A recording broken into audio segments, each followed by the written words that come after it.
Hello বন্ধুরা, আপনারা কেমন আছেন? আশা করি ভালোই আছেন। আমি দানিশ আবারও আপনাদের কাছে নতুন একটি ভিডিও নিয়ে চলে আসলাম। আজকের পবিত্র জুম্মার দিন, তাই ভাবলাম 1.5 বছরের চুলকে একটু নতুন স্টাইল করে কাটি।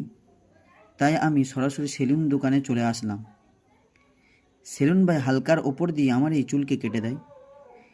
এরপর নতুন একটি লুক নিয়ে গুটি গুটি পায়ে জিকির করতে করতে মসজিদের দিকে রওনা হই। মসজিদে এসে দেখি আমি তো অবাক।